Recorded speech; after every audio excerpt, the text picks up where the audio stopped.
So you can catch us live every Wednesday, normally at around 8, strippeddownlive.com.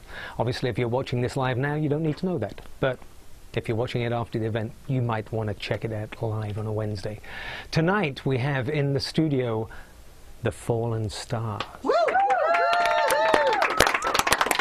Let me just say, I'm normally used to Bobo being kind of over there, or there, or somewhere else. They're a fantastic live band, one of OC's best, and if you don't know what the OC is, that would be Orange County to us that are familiar. So please welcome to the studio, the Fallen Stars.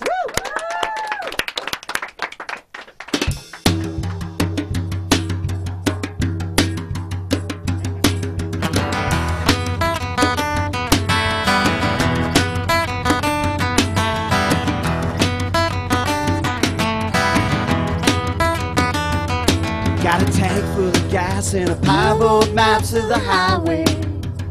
Gotta try and find my way across this big old country. Band broke up on tour, left me stranded just north of Corona. Traded my Telecaster for this beat up old Ford. That's 1, 2, 3,000 miles back to you.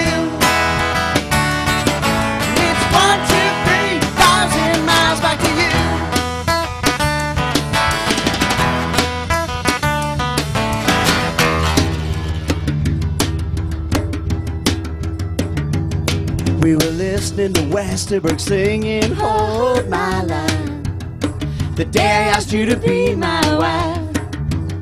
Time for this one to come alive. That's 1, 2, 3,000 miles back to you. And it's 1, 2, 3,000 miles back to you. Couldn't take another day. Had to get the hell out of LA. Back in a sky so blue, the shadows wanted me home.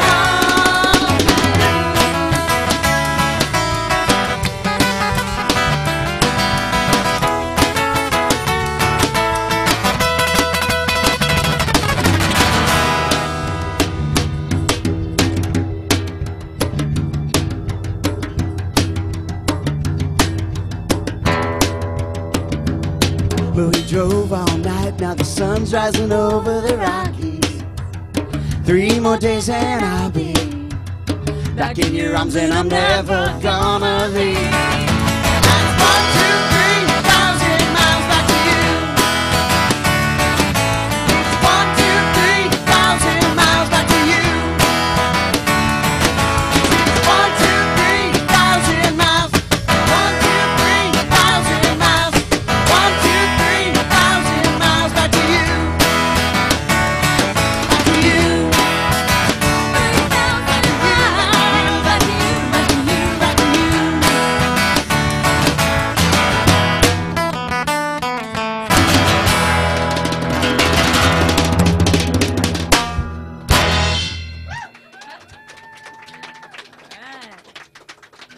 Thank you. This next song's called Raining in Hollywood.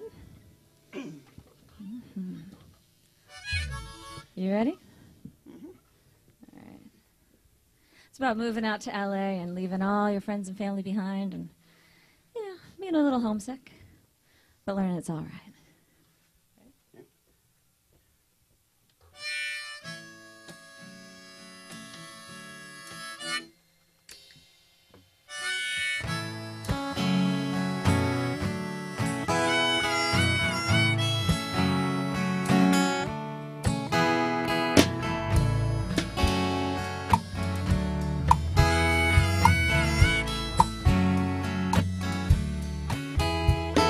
It's raining in Hollywood, feels a little like home. I'm so tired of the sun and the lights and chrome.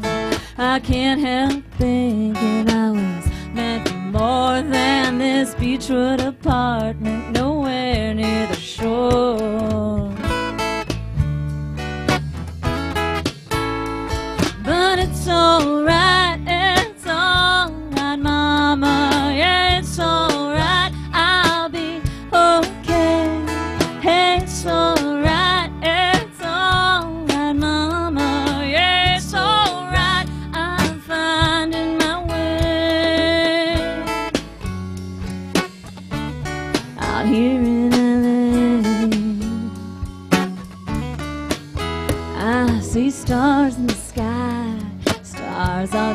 see when I walk down the street. The smiles look right back at me. On a back alley wall, the best advice I've been given: you gotta love what it is and not hate what it isn't. But it's alright, mama, yeah, it's alright, I'll be okay. It's alright, mama, yeah, it's alright, I'm finding my way out here in LA.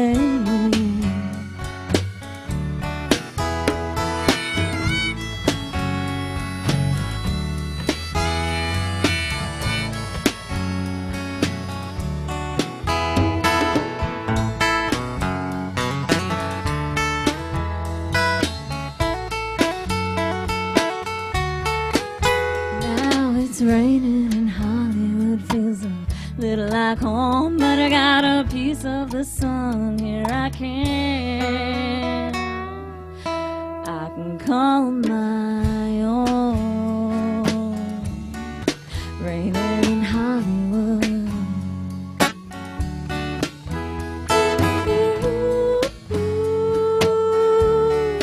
Raining in Hollywood.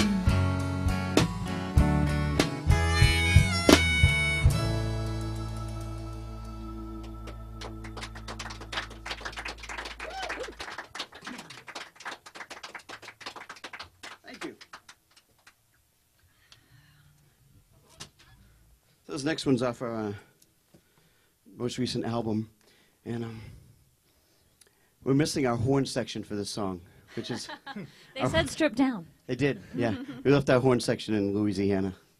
So this is called Welfare Cadillac, and it's about loving that piece of shit car that you drive.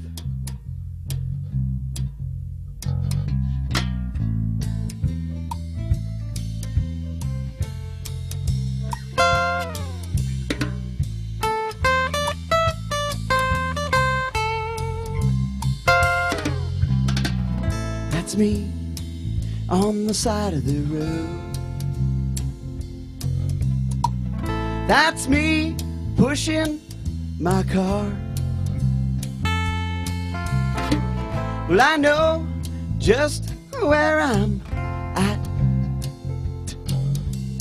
There's no chance that this is just a flight. I'm as serious as a heart attack.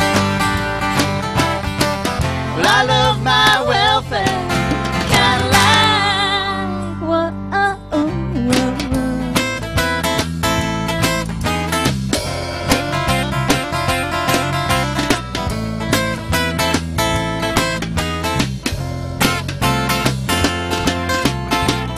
That's me hitching a ride. That's me by the overpass.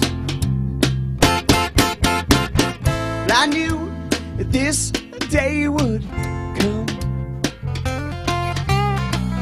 Now I'm out on the road with my guitar in my thumb. I'm as serious as a heart attack. Well, I love my welfare Cadillac. whoa.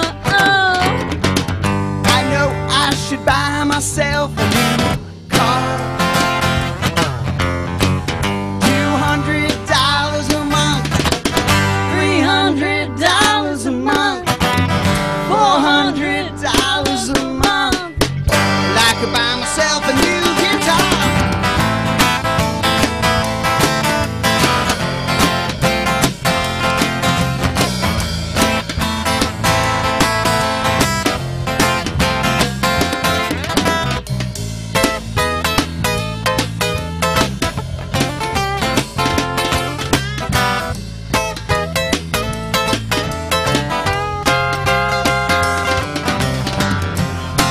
I'm as serious as a heart attack. Well, I love my welfare Cadillac. serious as a heart attack. Well, I love my welfare. Gotta lie. Oh, oh, oh, oh, oh, oh, Hey, Curt, give me a lift sometime. oh, oh, oh.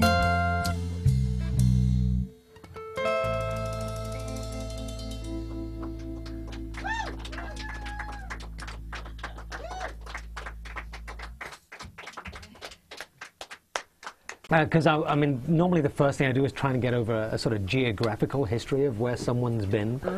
And now, were you originally from Boston? I know you moved here from Boston. But, Yes. Was that where you were both born, grew up? Yes, Billerica, Massachusetts, to be exact, but Okay. north of Boston. Yep, from the same hometown. We probably grew up about half a mile apart. Now, also we should mention that the two of you are married, right? Yes. Bobo and Tracy are a married couple for quite a while now, I believe.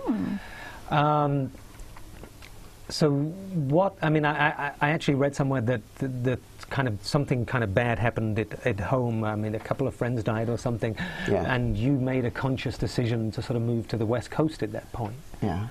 Tracy's brother passed away in '98. Right. And then our best friend, who was actually our lead guitar player, best man at our wedding, all that stuff, he died in a freak accident in '99. And then we just kind of said, let's head west and drive until we run out of land. And we Now- ended up in Huntington Beach. Now, the Rainy in Hollywood song, which, you know, I'm listening to, and you're talking about a Beechwood apartment and, and nowhere near the sea, but actually you're now Huntington Beach, right? We are. Yeah. So we are closer So to the sea. when you first moved here, you were actually kind of in LA Oh, itself? we were hanging and out with didn't them. like it, or? Yeah, we were in a band called Hawkeye for a little while. Right. And two of the guys lived on Beechwood. And they used to always joke that they always get stopped. Hey, how do you get to the Hollywood sign? And you can't, Beechwood is nowhere near. But it looks directly upon the Yeah. Hollywood sign. So it's very close to the Hollywood sign and not anywhere near a beach. So I don't know why they named it that. Although I do get stopped all the time because I live like just off of Mulholland, so I get stopped all the time about, you know, where's the Hollywood sign, because I'm walking the dog, so I look like I live in the area, which of course I do. But where, you know, and the thing is, it's one of those hard things you can't describe to someone how to get to it. No, you're not supposed Because to it's get to way, it, I don't it's think. way over, like it's in the East Hollywood Hills. You can see it from here, but Right. you can't Can't actually get there from to here. it. Right, as they say in New Hampshire. You can't get to it from here. You can look at it. Right. That's pretty much all you can do. So you end up moving here. You eventually end up in Orange County, which I'm guessing you've been there for a while, right? Yes, Yes. over 10 And- years. Yep. Now, when you moved here, did you originally think, you know, it's going to be music, music, music? That was a big part of the goal. I remember reading a Paul Westerberg quote, Paul Westerberg from The Replacements, saying, rock stars don't move to LA to become rock stars, they move there to feel normal. Right. And when we moved here, I definitely felt normal all of a sudden. Well, because music's embraced. Yeah. I mean, well, but I mean, I'm guessing that goes for most major cities, right? I mean, Boston, well, Yeah. Boston's a bit like my hometown, so that's a little Yeah. different. It has too much weird, like, history for it to be completely normal. I mean, where I come from is a place called Bath in England, which is sort of one of the most historical places, and Boston has the same thing. So it has this sort of everyone knows what everyone's doing Yes. kind of thing, and I think I can say this because we're on a web show, but you can't take a crap without everyone knowing about it. So let me just say, we grew up in a town of like 38,000 people. Right. My dad's was a town cop, my uncle's a town cop, I have 4 cousins that are town cops. There's a big yes. difference between being that's popular definitely and Boston well-known. then. By any chance Irish descent? Yes, well, yes. Strange. Yes. How strange, yeah. Burns, of course, Irish name, yes. Now, I mean, one of the questions I was dying to ask before, because, you know, once I obviously, you know, worked out you're a married couple and everything else, I'm like, how the hell do they do that? I mean, being married and being with now, you know, my wife now for 22 years, even if we're in the same house working, which we have been for a while, because her office is just being built somewhere else, long story, but the idea of working together would be insane for us. I mean, how do you manage to do that? It can be insane. We try and keep it separated. When we're in rehearsal, and you don't take any disagreements about the music home Right. with you. Even if that disagreement happens to happen in your living room. But you can make that conscious kind of... I think so, yeah. We've done a pretty good job of it, I think. So far, so good. Yeah. Because there's lots of positive role models for married couples in rock and roll. Oh, yeah. Yeah, That's tons. Stevie yeah, Nicks and Lindsay. yeah. But, oh, that didn't work out. Yeah, no, I don't think any of them have ever worked. Well, actually, no. No. there's any two famous people being married, like anyone who's in the same profession being married, just doesn't normally work out that Pat well. Benatar and Neil Giraldo. It's the only two we can really come up Yeah, with. actually, yes, they have been, yeah. And actually, but yeah, I mean, my wife used to work with Pat, so it's one of those, I think they're kind of normal-ish, so maybe you're just normal. Maybe we're normal. But unfortunately, that I've would make never me been accused of that. abnormal, though, wouldn't it? Yeah, that's true. Now, when you got to, eventually, you settled down in Orange County, did you then set about finding people to play with? I mean, you know, we have Jeff and Gary here, right? Yes. And Jeff. And although I did notice that you'd had a couple of other different named drummers previous to Yes. that. We are I don't know if Spinal it's Tap like a Spinal version, Tap yeah. thing, of whether he might just sort of self-combust at any At second any now. moment, if you watch it, Yeah. it could happen. And all that will Of be any left drummer is that a we've ever green played with. blob on the... He's the most likely to self-combust spontaneously. Yeah, yeah. But is it always... I mean, basically, you kind of keep it together as just kind of the two of you, and have you eventually worked out exactly who it is you kind of want to play with? I mean, I know you've sort of had a couple of different people in the band, but... A lot of the time when bands break up or people leave, there's disagreements or things like that. We have been pretty fortunate that most of the time when people leave our band, it's because they're moving away. Right. It's not because they want, like, oh, goddamn Bob or whatever. Yeah. But it's like, I'm just moving to yeah, Texas. I'm moving back to Right. Atlanta, or I'm moving to Apparently, Louisiana. they just have to leave the state to get away from us. Yeah. They Right. come up with no other reason to leave the band. Right, they just want to get out because they don't agree with you. So it's like I'm actually moving Yeah. to yeah, Georgia now. the whole state is just too close. So. Yeah. No, we've been really lucky, though. We've had a string of very good people playing with us, and they've just moved out to bigger and better things, or just Right. different things. And we're really lucky to have Jeff and Gary with us, so we're quite happy with them right now. And now, how long have you, as a unit, been working?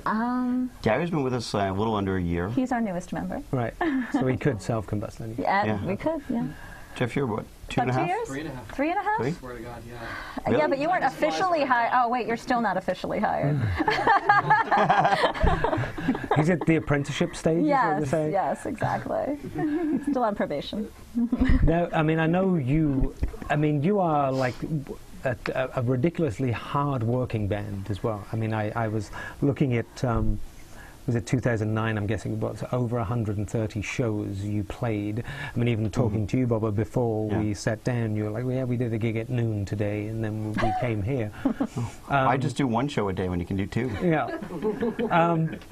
Is that? I mean, is it something you love that much? I mean, it's interesting because there are different sort of types of musicians and where some just really are at home in the studio, others are really at home playing live. I mean, from what I get from you and watching you is kind of live is where you're most comfortable, it seems. I do love playing live, and I drag everybody, you know. Gary lives next door to us, and obviously Tracy's with me. I'm like, come on, in the van. We got a show to go to. I'm like, where's our stuff? I'm like, I already loaded it in. It's time to go.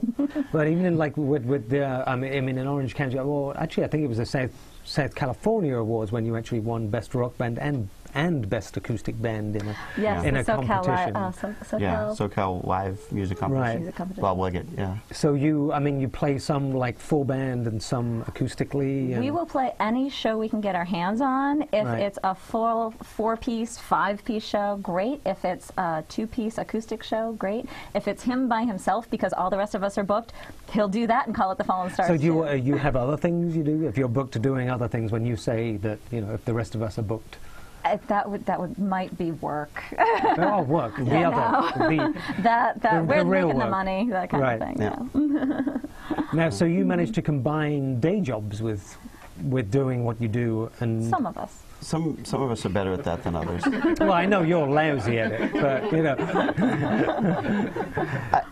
I work a lot My mother gave me a magnet for the fridge that says, "I do many things very well, none of which generate income." Yeah. He's constantly busy, and it's usually always music related. So whether Right. it's recording other people, whether it's playing session work, whether it's tuning piano. He tunes pianos, folks. If you need a piano tuned. I do, actually. There you go. How about Now I'm finding out something that could be really useful to me now. Okay, what are you doing tomorrow? I'm actually in the studio tomorrow. Oh, damn. I'm actually producing 4 other bands right now. Yeah. 4 other bands? So you, I mean, you have a studio at home, do you? Yes.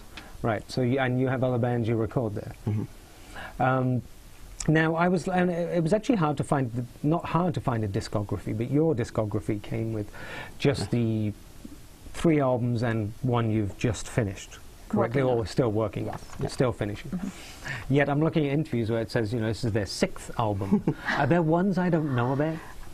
Yeah, we did 2 albums in Massachusetts under the name Bobo, just because Right. I was in a band called the Gypsy Mechanics for about 9 years in Massachusetts, and then when that band kind of fell apart, I had all these songs that I didn't know what to do with, so I just started recording them. Became an album. Tracy started playing bass, became a band, and then we didn't come up with the name Fallen Stars for the year. Probably not And until we moved to California. Yeah. And the name is from a lyric of one of your songs, Yes. I believe. Yeah. Just a fallen star that never shone. And listening to a lot of the songs, and it's interesting because, I mean, as you know, being involved in the show a lot of the time, I think it was Gary Jules who quoted Bob Dylan about, you know, you normally write one song and you write that many times. I mean, the subject matter tends to be pretty similar all the way through. And so since Gary mentioned that, I was, you know, each week I'm kind of looking at what the one sort of recurring theme tends to be. And with you, the thing I came up with was kind of making the most of a situation that you don't necessarily want to be in a lot of the time. Interesting. I like that. And putting a positive spin on things that you could perceive as negative. Would that make any sense? That does. It does. I'm going to have to think about this for a while, take a look at all the songs. But I know that we have a lot of songs about traveling.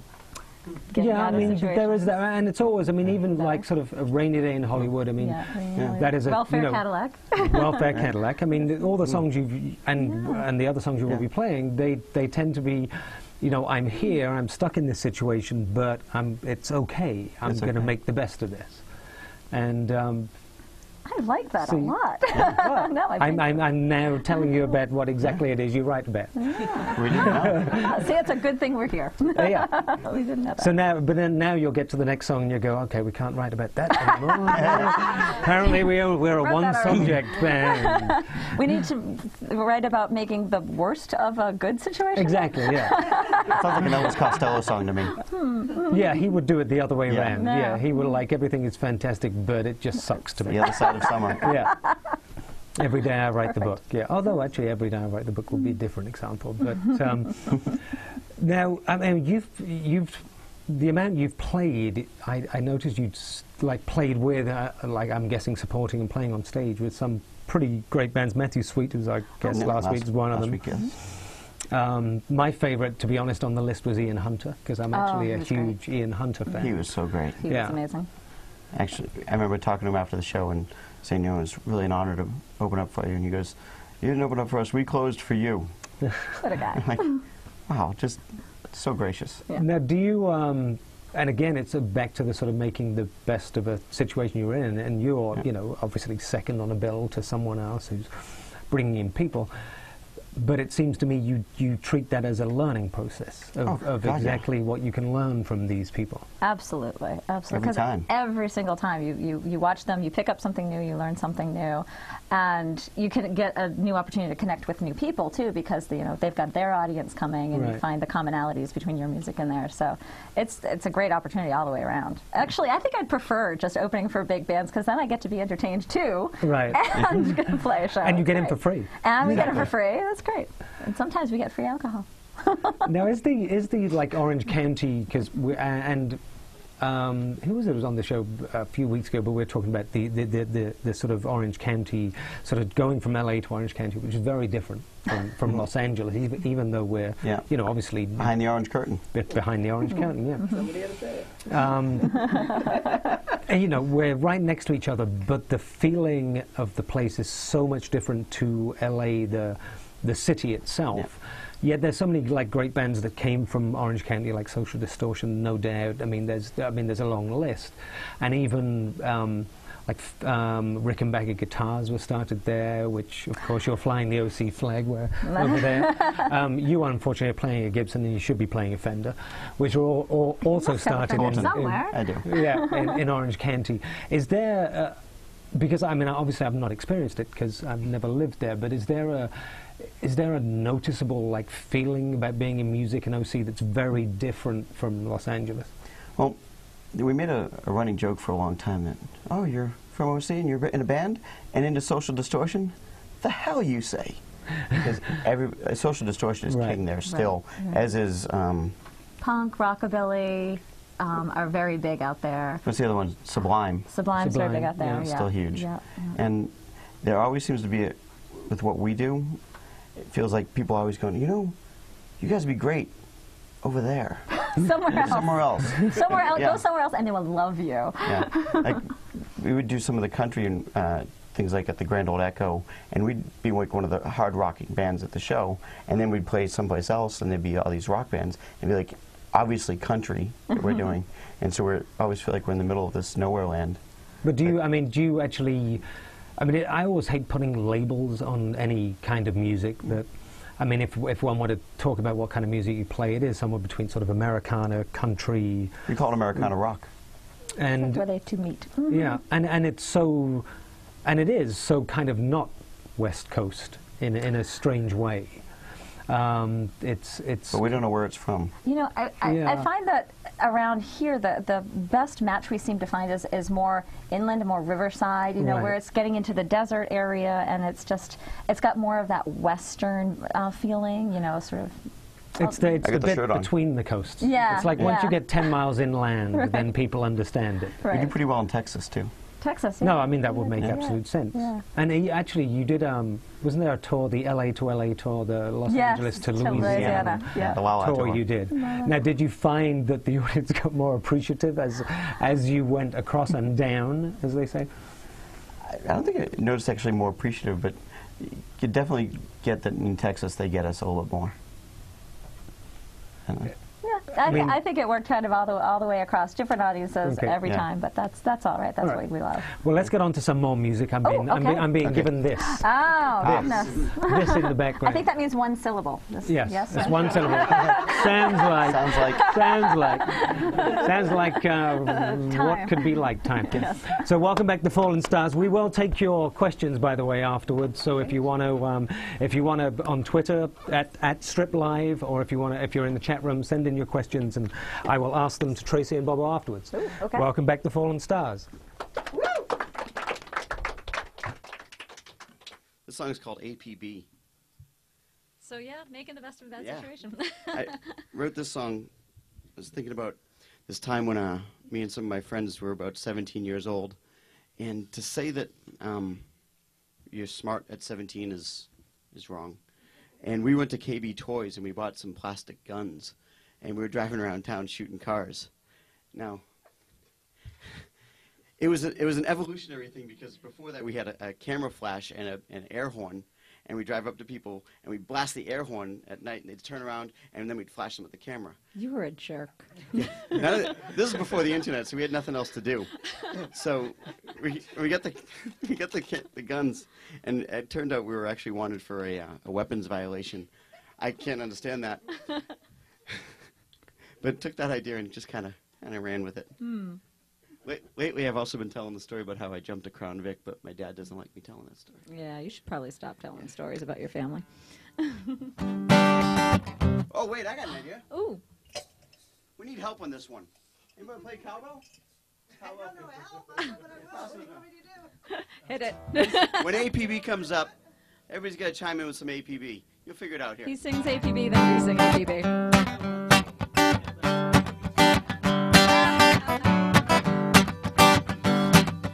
Johnny came over late last night, said I gotta get out of sight. I said, why? What's there to see? John said, man, there's an APB. There's an APB. APB. There's an APB. APB. Look out, Johnny, there's an APB. Give it to Curt.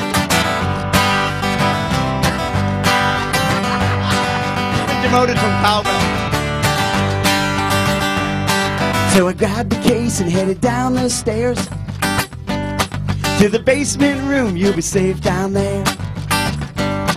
Just lay low when I look around, 'cause John, you're better off underground.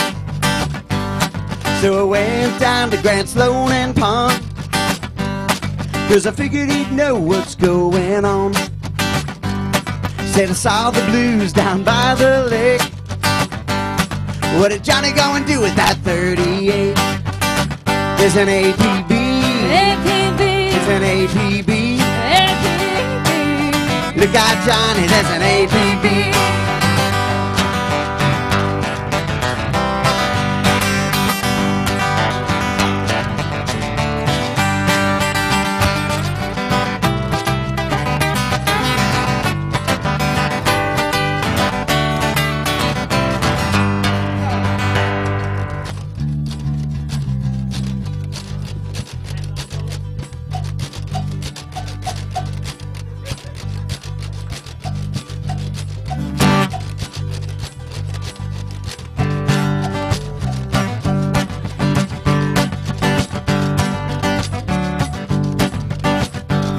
So I hit the well, grab a beer or two,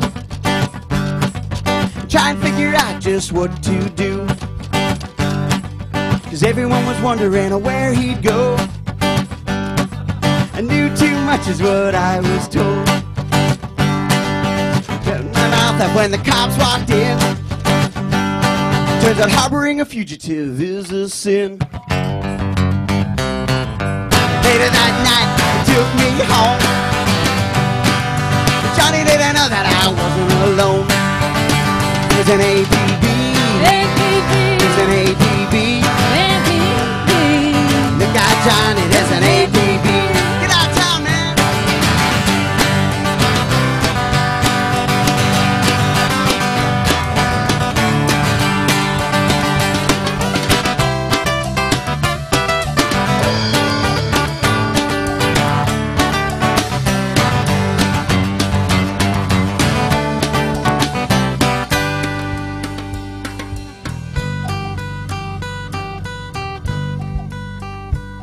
Well, I'm sorry, John, didn't mean to tell. Had a bit too much down at the well. And I guess I'll see you in 7 or 10. If you get out early, well, I'll see you then. There's an APB. There's an APB. Sorry, John, there was an APB. There's an APB. There's an APB. Sorry, John, there was an APB. I'm sorry, John, there was an APB. Sorry, John, there was an APB.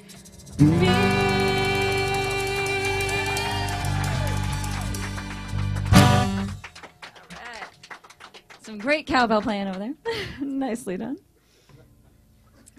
I swear I saw a sign that said more cowbell somewhere. Where'd that water go? So, this next song that we're doing. Ooh, we got a tune. You broke a string last time, didn't you? Yeah. Yeah, I thought so. Strings break, it's why I bring extras. Those strings are almost 2 days old. So, this next song is called Jericho. And a friend of ours, Charlie B. Roberts, wrote this song. And we kind of took it and changed a few things on it. But I want to say that he and I wrote a couple songs that are in the Showtime TV show Wild Things. And it's on TV now. And hopefully checks will start rolling in. Mm-hmm. Big fat ones. I take little ones. I take any. Checks of any size are welcome. Something to Baba. You good? Yeah, I break everything. Mine. He's a little Jericho.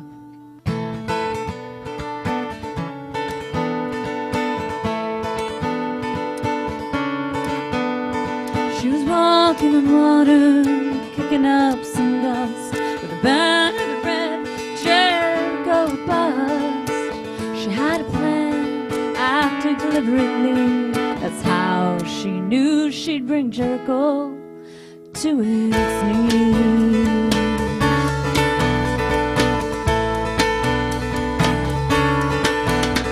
The stones were tall, but hopes stood taller. As the yellow moon set, the village voices got softer. Some would get hurt, it was certain to be, but still she had to bring Jericho to its knees. Oh, Jericho, she whispered so softly. Oh, Jericho, when will you release me?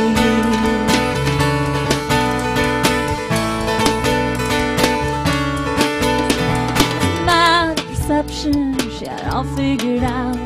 What was outside needed in, what was inside needed out. Painted by numbers, coloring 1, 2, 3, and the picture she drew had Jericho on its knees.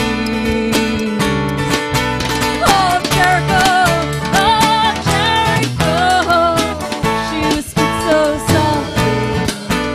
Oh, Jericho, when will you release me?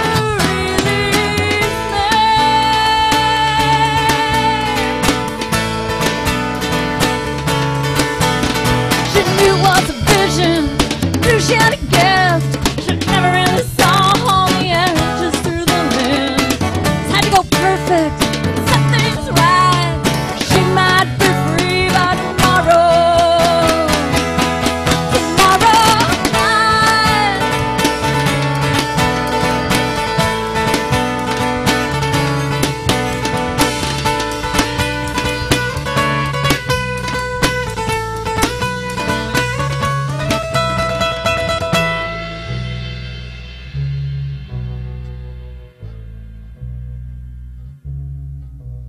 She hit the drum the 7th time and watched the spires fall. As the breeze blew away the dust, she waited for the call. Where the proud one stood, the meek would now walk free. On the day she brought Jericho to its knees. Oh, Jericho, she whispered so softly. Oh, Jericho, when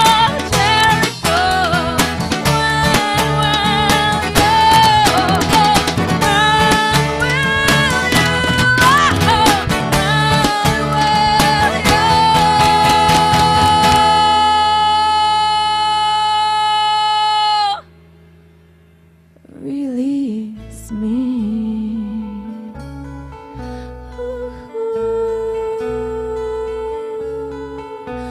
Oh, yeah.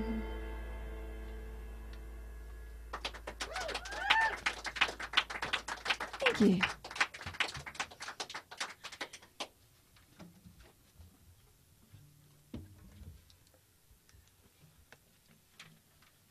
When I strip down, I only bring 4 guitars. That's true.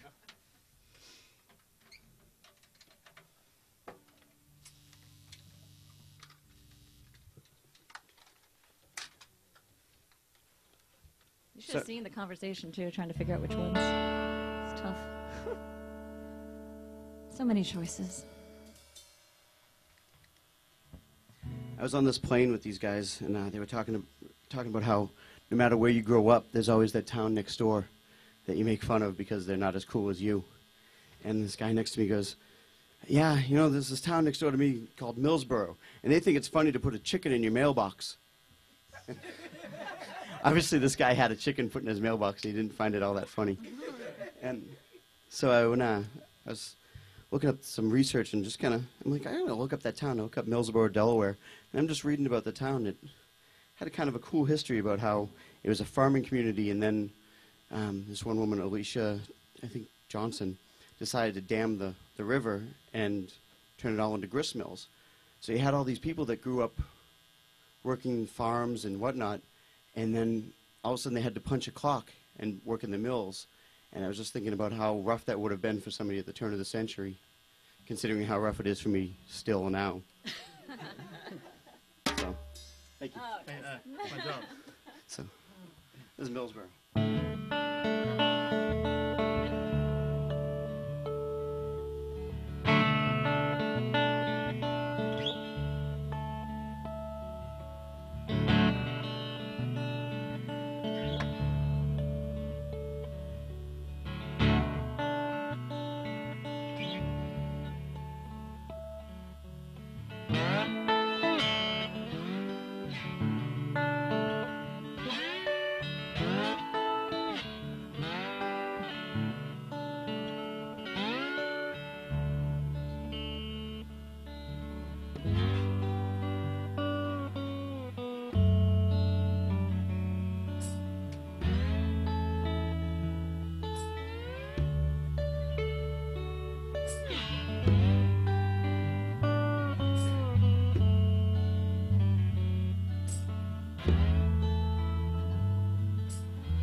Where we set to working this grist mill with our hands on the banks of Indian River just south of Maryland. I just said, build a dam and we dam that riverbed. Water washed away the farm. I worked till my hands bled. In Millsboro, in Millsboro, in Millsboro, Millsboro.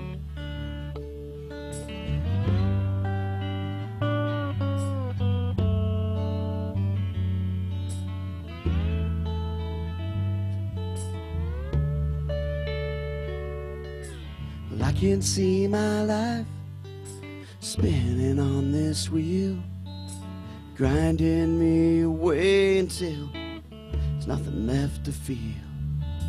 And I used to believe in the goodness of all men. I put my faith in God, but now it's growing dim. In Millsboro, in Millsboro, in Millsboro, Millsboro.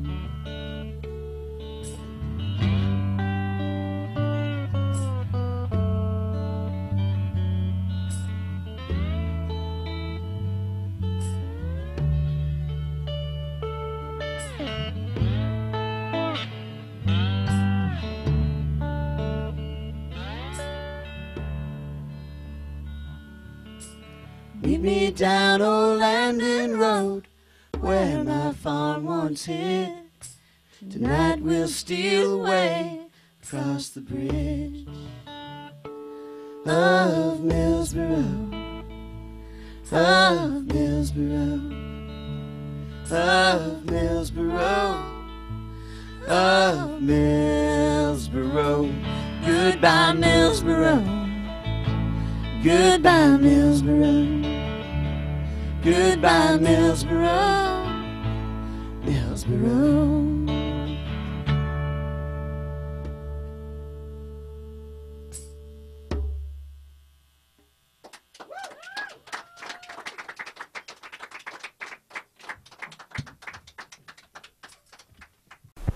I gotta say, actually, that the last song, Millsboro, was like the songs you sent me was my favorite one. But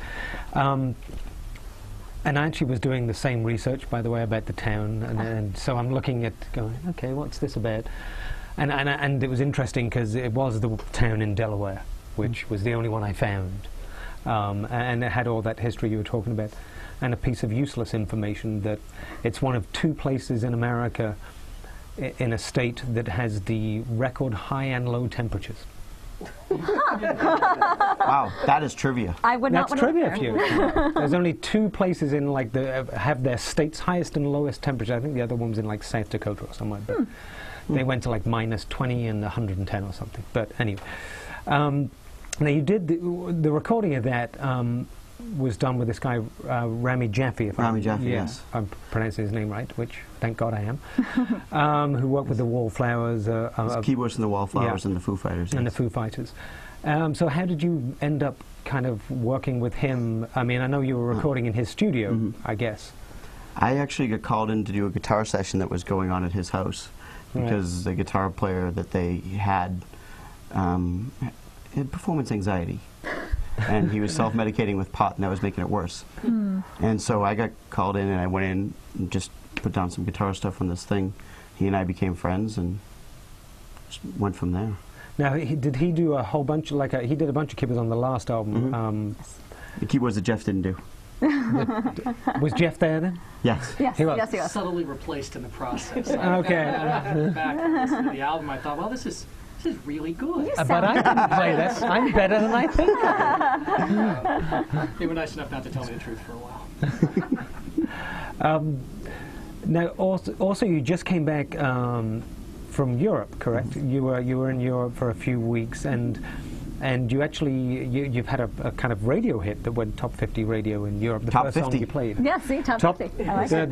The first song you played, 1, 2, 3, 1,000 Miles Away from Home.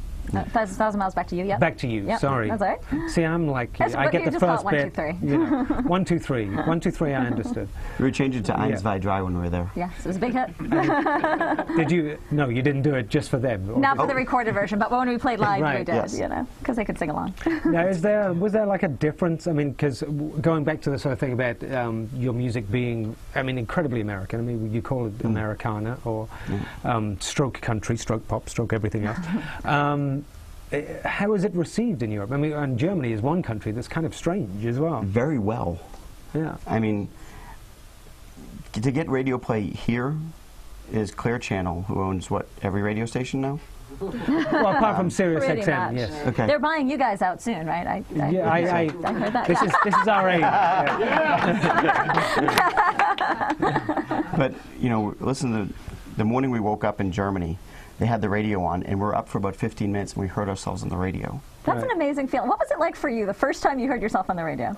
It was so long ago, I don't remember. I am an old man. But I bet it was good. Yeah, I mean, it's great that you've done something that actually you hear somewhere else. I mean, I got to confess, I don't kind of think about it too much because it tends to be a distraction more than anything else, which was my next question, whether that kind of, you know, you kind of get a taste of something and whether you're like, oh, I want more of that or I want less of that, you know. I will say, when we were informed, oh, we made number 43 on the charts, and they said if you make top 40, like that's a big thing. I'm like, Right. I was thrilled to be 43, and now all of a sudden I'm like, ooh, 43 is not good enough. Yeah. Oh, we have to get more. No, it is. So I mean, it's one of those that's- things you yeah. never think about, and then all of a sudden it's on your mind. But it was fun. I mean, it is. It's kind of that be careful what you wish for kind of Right. thing, and what happens is, I mean, I think it's the same throughout Europe because it's the same in England, and I know it is in Germany as well. Where if you hit the top 40, you get on the TV show, or at least potentially get on the TV show, which is where radio translates into the TV show and visuals, and so has a much bigger audience. So falling just slightly short was like you're sitting there going, eh. It was still really nice because it's so far off of our radar, Yeah. doing everything that we do, you know, by ourselves, you know. And I'm not to say we do it by ourselves. We have a lot of people that help us out and do things with us. We have Anna, our intern, here tonight, and but I had a whole team. he had a whole team of people doing the hair and makeup here tonight. Good job. But so far off the radar of even trying to go for a top 40 hit to be that close, and all of a sudden you're like, oh man, I've never been so psyched about the number 43. Just, yeah. But were you sitting there going, maybe we should stay in Germany a bit longer? Maybe we can. Well, they already want us back, so we're going back. Okay, so you're Next going year. back. Next year we're aiming for 42. That's right. And then just slowly work your way up. Yes, in a few years. Although, I mean, everyone starts somewhere, because it's never normally sort of instantaneous. I mean, even for us, we had the same thing. In England, you had to be in the top 40. We had 2 songs that didn't, but got to like 73 and then 50, and then the third one kind of finally broke through that barrier. So it doesn't normally start immediately for everyone. I mean, it's sort of a gradual process. It can be a 10-year overnight success. Yeah, That's what most of them are, I think. They just don't tell us about it. But do you enjoy? I mean, do you enjoy the process of doing? I mean, I know you do everything kind of on your own, and we're now in an era where record companies are slowly becoming defunct, thankfully. Which in the end, I believe, helps people like you being independent. Do you find it a struggle at times, or do you embrace the fact that you get to control everything yourself? Yes and yes. Yeah. You find it a struggle all the time, and you embrace it. Yes. See, you're making a good thing of a bad situation again. Oh, you know, I could stand to work on a 37-hour day. It would work out better for me, because I keep going. And like last night, I went to bed around 4. Because doing things and having to update Twitter. I mean, Wayne, you said that thing. Yeah, Twitter, Facebook, the website, and just doing all that stuff.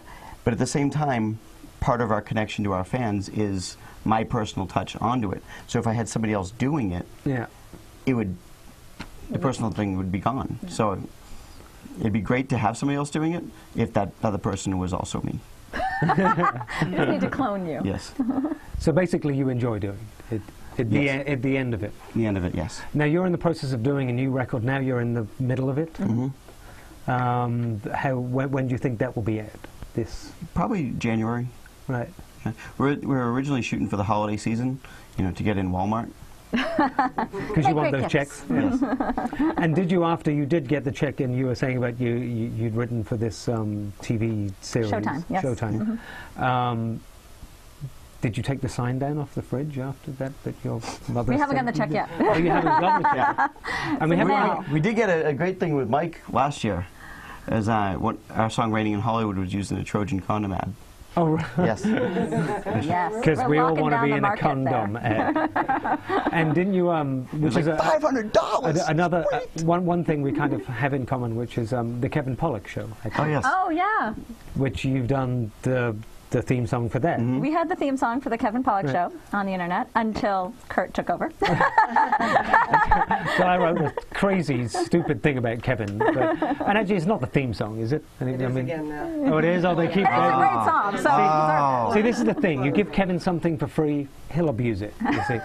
We gave it to him for free, too. Yeah. Yours just must be better. I think it was. No, I think it just takes the piss out of him a bit more, probably.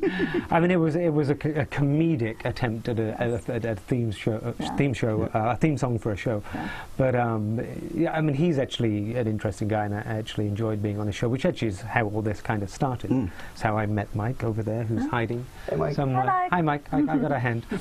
Okay, we're going to get some questions from the chat room and Twitter, one or the other. They come from somewhere. Lucy99 in the chat room asks, was it actually a Cadillac that inspired Welfare Cadillac? No, it was a 1983 Subaru. No. Ford Escort. Ford Escort. Sky blue. Sky blue. Sky blue. And the story that goes behind that is 93 southbound, just outside of Boston. I was driving to work one day, and it was the kind of car that when you drove it, you knew it was going to leave you stranded somewhere. How much did we pay for that car? We paid $10. $10 for that car. Yes. So you know, it's not... Okay. Well, there is a certain saying that you get what you pay for. Give props to Stan's Garage in Billerica, Massachusetts. Kept all my cars running. Yes. And sometimes you'd be driving this car and you'd be trying to slow down and be like, okay, I'm not slowing down here, what the hell? And so you'd have to throw the car in neutral, start braking with your left foot, and kick the gas pedal with your right to unlatch it because it would get stuck. And so that was slightly terrifying. And this passed a test to be a roadworthy car. No. No. Okay. But when it died on the side of the road, I had to walk a few miles to work. I have to say, my concern about it, like when I read about the song, and I actually just, you know, I see the title initially, and I'm like, I see a title, Welfare Cadillac, and you're from Orange County, and I'm like, Oh, We're not from the good part. really? I was like, okay, is this about welfare people that buy Cadillacs? Or are we getting into the serious Republican side of Orange County? And I was like, oh. But then I read further and noticed you'd played at a Democratic fundraiser, and I was all okay with everything after that. But funny you say that, because Howie Carr, who's a radio personality in Boston, right wing, he's like the Boston version of Rush Limbaugh. Right. He started using it when the governor bought a Cadillac, and He was actually playing our song on the radio show. You're like, take it out of context. You're like so why excited don't about you? your song being played on the radio, and you got. I had to write an email. I'm like, please stop using our song on your show. No, there are some want nothing publicity to do you with don't you. want. Yeah, you know. no, exactly. But I mean, I guess with political campaigns, that actually does come up a lot, doesn't it? Where they use songs where people just don't want to be associated with the. It seems to happen more to Republicans, doesn't it? Like It does, well, because I think, I mean, it's an obvious one, because I think the majority of musicians aren't Republicans. I mean, I think that's probably true to some extent, unless you take country music, in which case they. I mean, like pure Southern country. Then there's some Republicans, but also it's you don't want to appear to be necessarily, you know, embracing any candidate particularly. We've learned to not really discuss politics from stage a lot. You know, if we're playing, especially playing in Orange County. We played the Orange County Democrats election night party for Barack Obama, and that was pretty good. That was okay. But another time we played the Coach House, and I made a Dick Cheney joke. And it was like tumbleweed, tumbleweed, tumbleweed. And yeah, it was, I'm like, you guys. But it's kind of shocking. I mean, I was actually having the discussion today with someone about why can't you discuss things like this? I mean, does it really have to be us and them? I mean, we're all kind of, you know, we may have differing political views, but why can't you discuss it with someone and have a, you know, a sensible discussion? Unfortunately, everything has become so polarized now, where it's far left or far right, and that's all you belong to. Apparently, there is no in the middle anymore. It's more like belonging to a tribe than just voting for a person, but you know. Sad. Hopefully that'll change. Let's take Lady Diode in the chat room. You really in the chat room? Asks, did your tragic beginnings inspire you to go for your upbeat sound? I'm not sure it was an intentional choice. I think we just like to rock, and it's. I mean, it's one of the. I mean, it seems that most of your. The feel behind the band and most of what you do is kind of inspired by playing live, it would appear. Yes.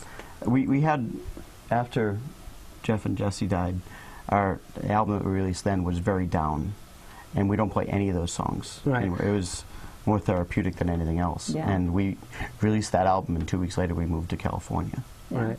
You can only play the dark stuff for so long, I think, until it really starts to get to you, so you need to let the fun stuff out. Yeah, I like to still play the dark stuff, but just do it with a smile on my face. Oh, there you go. It's like the sort of really evil kind of me. But, Vampire Mob in the chat room asks, what was the last song each of you had stuck in your heads against your will, bar my cowbell playing? And let me just say, I took the cowbell from Elaine because you can't play in time to save her life. Is the only reason I grabbed it. That's a great question. What was the one I yelled at you guys for earlier in the car? We're doing Michael got McDonald. It stuck in my head. What is it? What a Fool Believes. Michael McDonald. And he was singing it. He does a terrible Michael McDonald impression. It was not good. Yep, that one. Yeah, it was not good. Yeah, today I've just got, you know, flick your hair back and forth thing, the Will Smith's daughter's song that my daughter finally made a CD of this. She bought it this morning on iTunes, made a CD, put it in the car, and I'm like, I got to listen to this 10 times before I get to school. Really? But, you know, I can't, you know, I have no control over what they listen to, and don't want any control over what they listen to, otherwise I'm going to end up sounding like my parents. That's true. Hawking Homeboy, okay. I'm wondering if Hawking is like Stephen Hawking kind of thing, or he's just selling something. Hawking Homeboy in the chat room asks, what gear and instruments make up your live and private rigs? Okay. A bunch of guitars, only 4 of which are here tonight, it would appear. I typically go live with 4 electric guitars as well. A Rickenbacker 12-string, a Gretsch Tennessee Rose, a Telecaster, and a Gibson acoustic. And I'm actually endorsed by Jaguar amplifiers as well. And Tracy plays. I play a Rickenbacker. That's That's all it. I play. Yeah, that's all you need. Yeah. One The Rickenbacker, Rickenbacker has the 4001, distinctive sound. Done. Rickenbacker, Ampeg, and a chord. What do you Yeah, normally yeah. record on? I mean, if you have a studio. Oh, Pro Tools. You're on Pro Tools. Yeah. And Gary plays Orange County percussion. Yeah, Orange County drum percussion and all Zildjian LP. What is the little Oh, your little board here? Oh. I'm sitting here That's the- fascinated by I don't that. know. I never actually played it before. This is like my first time. And what is it? was it it's, called? it's called a Pedal porch It's called a board. porch A porch board. board. Porch Yep. board. And just gives a thump. Just gives a little thump. Like you're tapping your foot on your Right. porch. Yeah. Yeah. I was actually Yeah. doing when we practiced like twice I think before we did this with this for me, and I was doing double bass with my flip flops. No, I'm sitting here going, is that just something so that he can do the bass drum thing Yep. without the That's bass it. drum so he can just play? That's exactly it. Yeah. Mike said no bass drum, so we got around it. Sorry, Mike. Cool. Memos Fade 82 in the chat room asks, is there a particular artist or song that each of you are into right now? Yeah, Michael McDonald apparently. No. Oh, you're going to me? Yeah. Oh, God. I think, and I keep coming back to it, is some of Ryan Adams' work. I just can't get away from it. And a classic is Bruce Springsteen. I mean, that's always Bruce Springsteen. So, you know, I think I was listening to it in the womb. So it just stays I mean, with there me. are a lot of similarities between the songwriting and the, you know, like Ryan Adams and Bruce Springsteen, like you mentioned. True. It's that kind of, it's weird because when I was sort of first came to America, it's that the only way I ever classified it was like that American driving music, Yes. where you're in a car. Because you know, when you're in England, really we don't go very far because it's very small.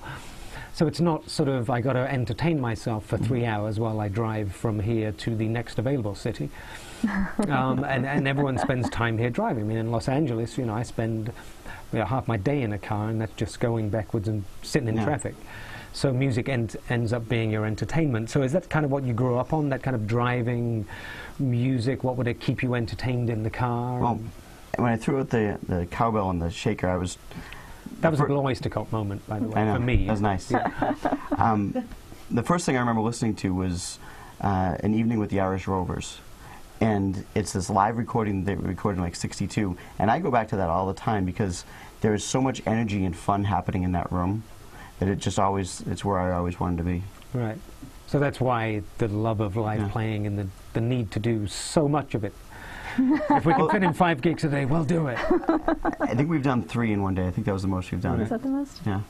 I think But- we did 5 in 3 days. We did was that, good, yes. Yeah. We did 5 in 3 days in 4 different states. Ah, that was a fun weekend. Driving? Yeah. Whoa.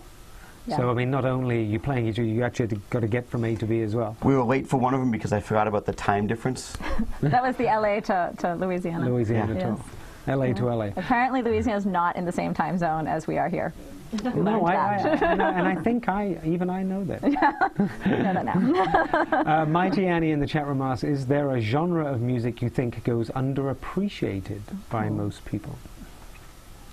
I'm going to say, because I'm from the Northeast and folk was very big, Right. I think, in the New England area back in like the 60s and 70s.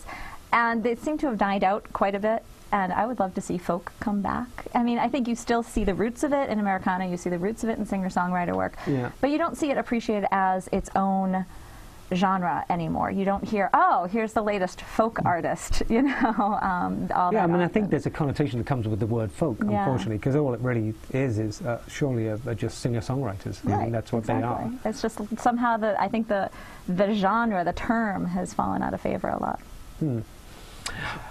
We should get on to more music, Oh, because okay. we're now, Okay. as we always do, go way over time, because we're allowed to. So let's get another song in. Okay. We're going to do Cadillac Medley, I believe. No, Is we're that doing All I Want. Oh, no, you're not. Yes. Oh, All I want.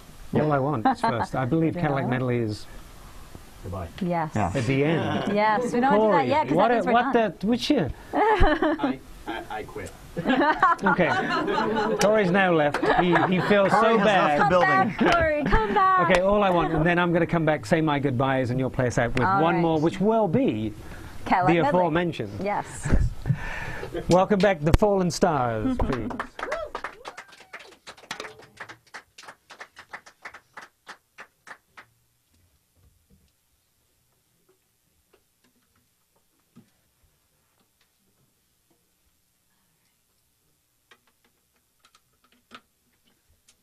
Now that I talked about folk, this song is in no way a folk song. This is, of anything, a pop song. Probably one of our first pop songs. You know what? We're coming to terms with that fact. Pop can be fun. There's nothing wrong with it. You guys ready? Yes. Ready?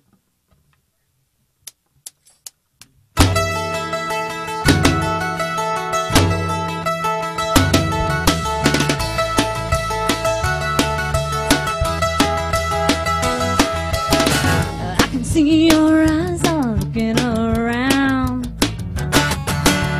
It's all I can do to keep my feet on the ground. Then I hear you telling friends you look down on me, down on me. All I want is your love too. All I want is your love too. All I want is your love to stay.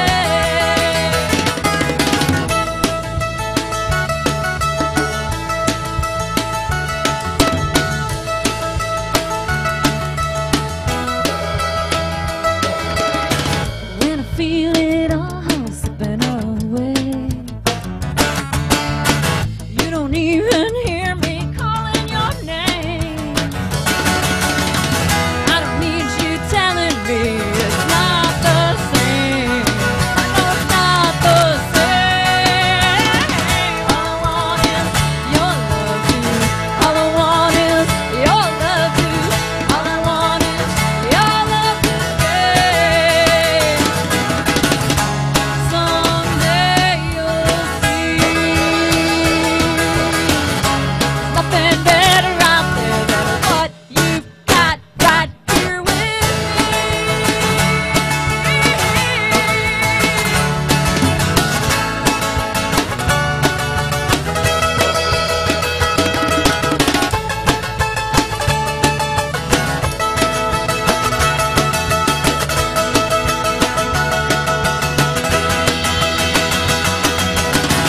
All I want is your love too. All I want is your love too. All I want is your love to stay. All I want is your love too. All I want is love too. All I want is your love to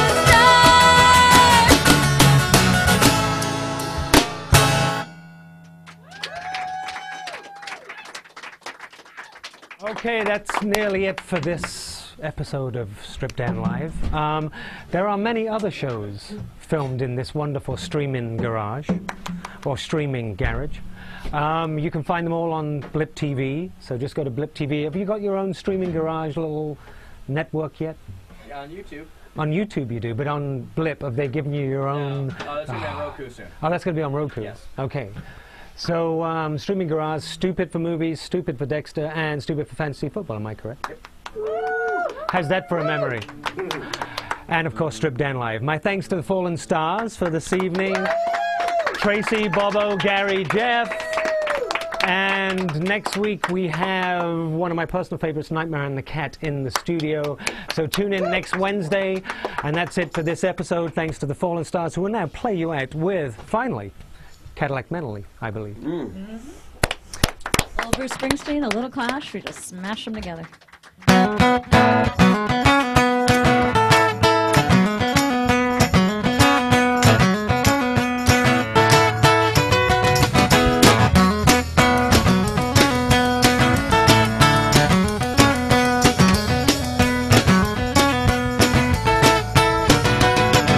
Well, there she sits, a buddy, just a gleaming in the sun. That'll greet a rockin' man when his day's done. Gonna pack my car and I'm gonna pack my pants. Gonna take him down to the Cadillac ranch. Little rider fins, baby rivals and skirts. Ride just like a little bit of heaven here on earth. Buddy, when I die, throw my body in the back. Drive me to the junkyard in my Cadillac. Cadillac, Cadillac. Young and dark, shiny and black. Open up them engines, let them roll. Tearing up the highway like a big old dinosaur.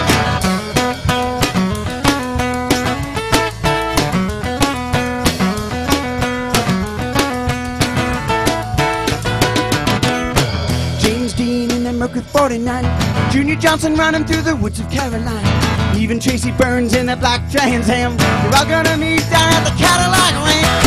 Cadillac, Cadillac, long and tall, shiny and black.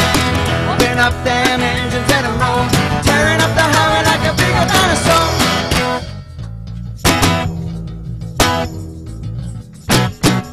Baby drove up in a brand new Cadillac. Baby drove up in a brand new Cadillac. She said, oh, come here, darling, well, I ain't ever coming back. Baby, baby, won't you hear my pleas? Come on, sugar, just come on back to me. She said, bows to your daddy, well, she ain't coming back to me.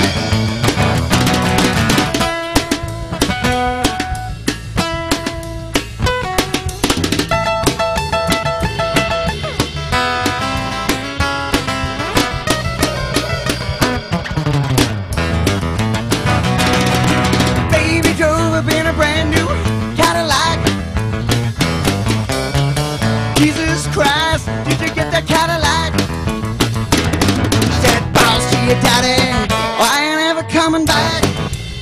She ain't never coming back. Coming back. She ain't never coming back.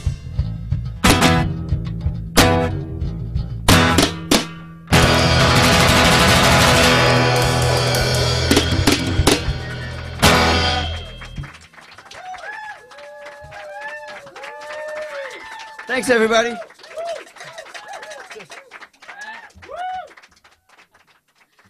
Thank you.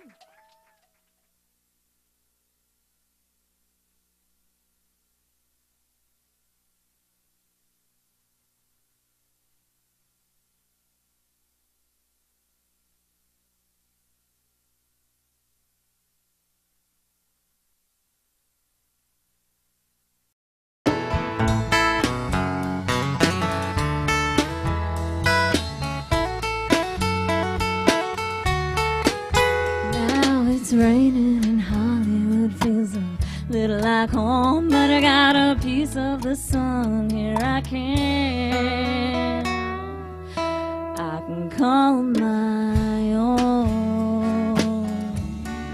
Raining in Hollywood.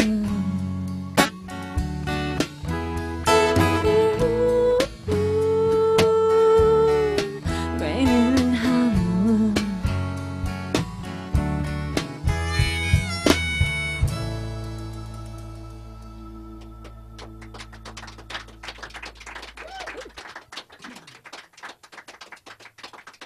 Thank you. Those next ones off our most recent album, and we're missing our horn section for this song, which is They said strip down. they did, yeah. We left our horn section in Louisiana. So this is called Welfare Cadillac, and it's about loving that piece of shit car that you drive.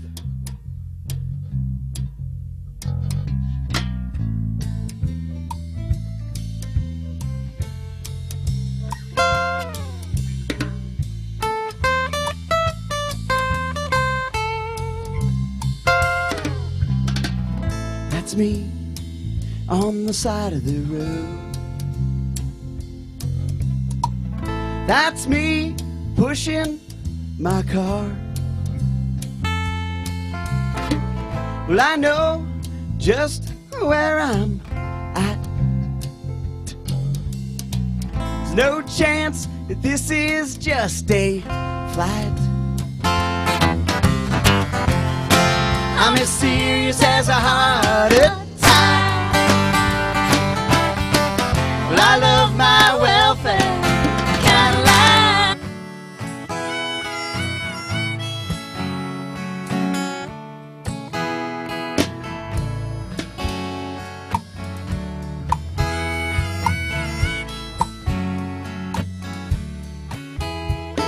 It's raining in Hollywood, feels a little like home. I'm so tired of the sun and the lights and the chrome.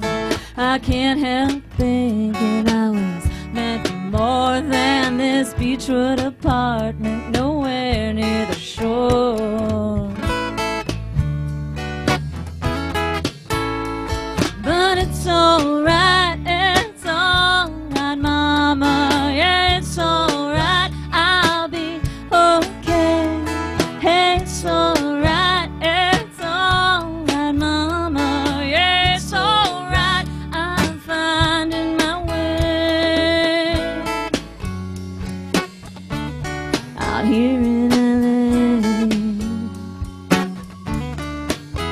I see stars in the sky, stars on TV. When I walk down the street, the stars look right back at me.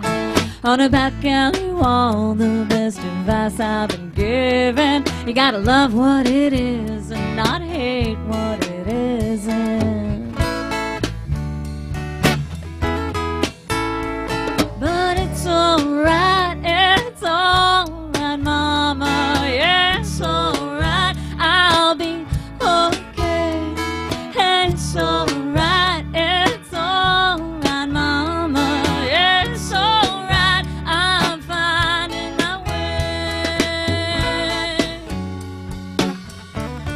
Out here in LA,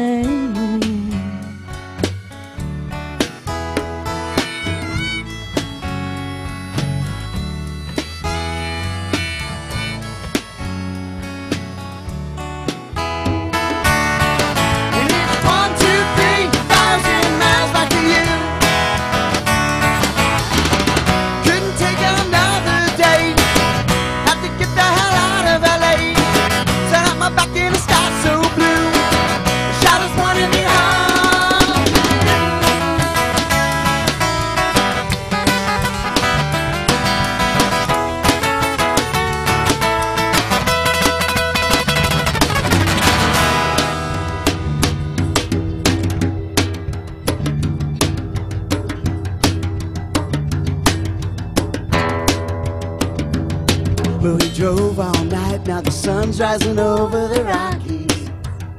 3 more days and I'll be back in your arms, and I'm never gonna leave.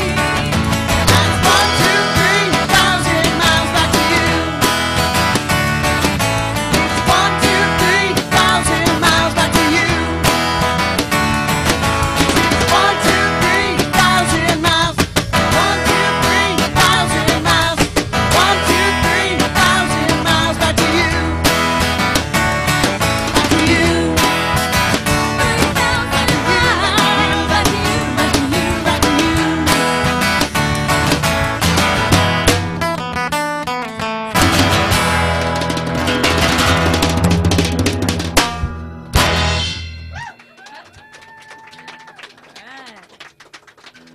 thank you. This next song's called Raining in Hollywood. You ready? All right. It's about moving out to LA and leaving all your friends and family behind and, you know, being a little homesick, but learning it's all right.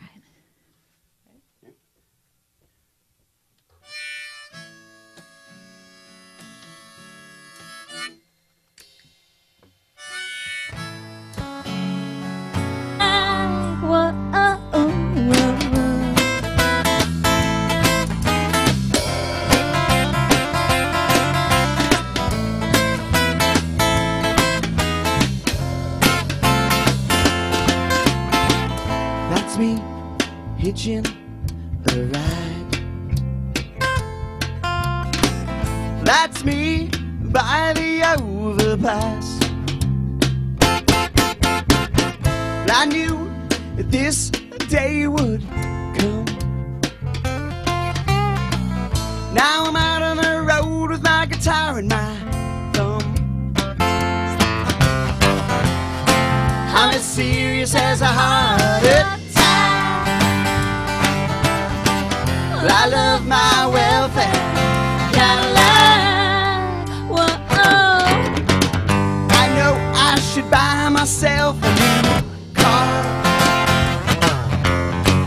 $200 a month, $300 a month, $400 a month. Well, I could buy myself a new guitar.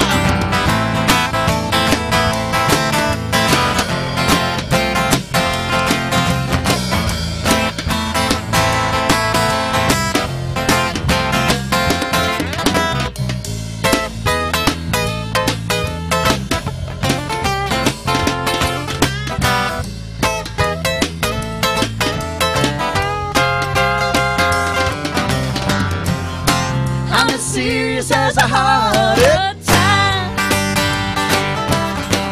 Well, I love my my welfare Cadillac. I'm as serious as a heart attack. Well, I love my welfare Cadillac.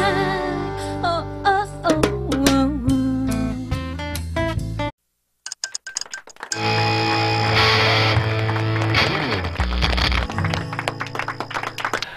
So you can catch us live every Wednesday, normally at around 8, strippeddownlive.com. Obviously, if you're watching this live now, you don't need to know that. But if you're watching it after the event, you might want to check it out live on a Wednesday. Tonight, we have in the studio the Fallen Stars. Let me just say, I'm normally used to Bobo being kind of over there, or there, or somewhere else. They're a fantastic live band, one of OC's best, and if you don't know what the OC is, that would be Orange County to us that are familiar. So please welcome to the studio, the Fallen Stars.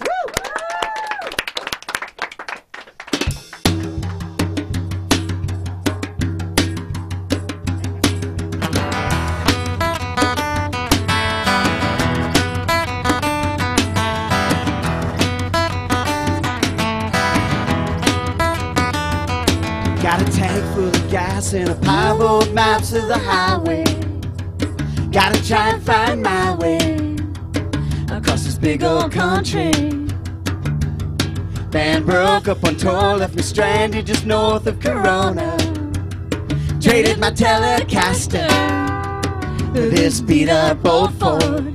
Now it's 1, 2, 3,000 miles back to you. 1, 2, 3,000 miles back to you.